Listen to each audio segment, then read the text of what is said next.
linear electronics, kuchaji betri.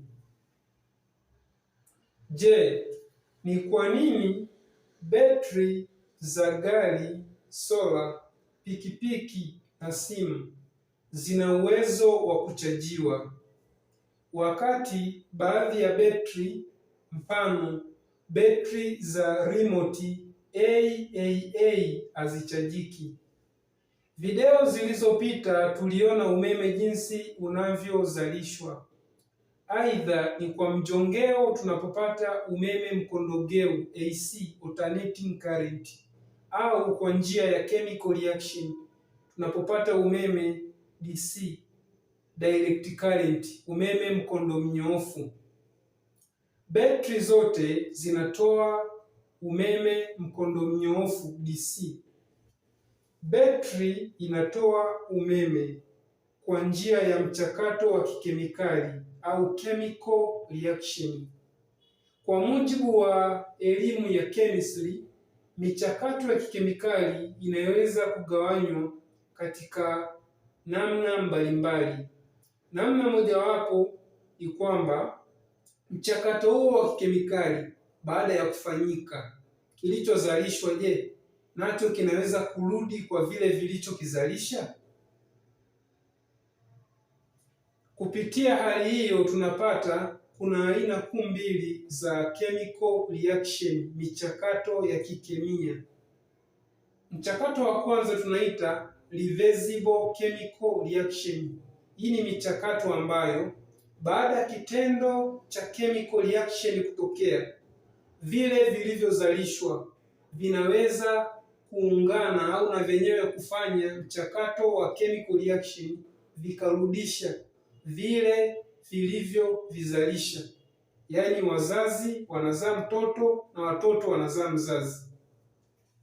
Au aina nyingine ya chemical reaction tunaita irreversible reaction, irreversible chemical reaction, michakato ya kikemia ambapo kilichozalishwa baada ya chemical reaction hakina uwezo wa kujirudisha kwenye kile ambacho kilikizalisha.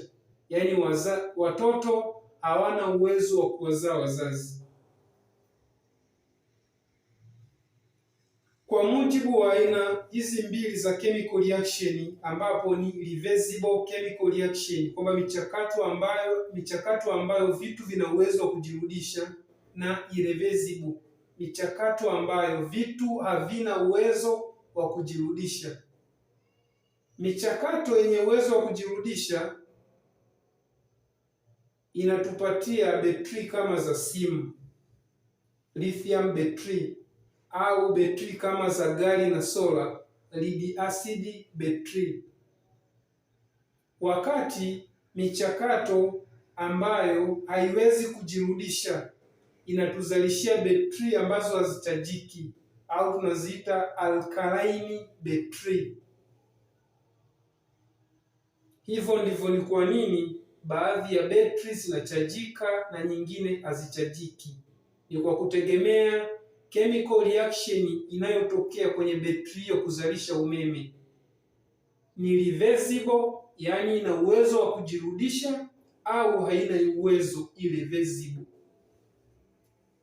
Angalizo: usijaribu kuchaji betri zisizochajika. Usijaribu kuchaji betri zisizochajika. Ni kwa sababu betri zisizochajika zinaruhusu umeme kutoka, haziruhusu umeme kuingia.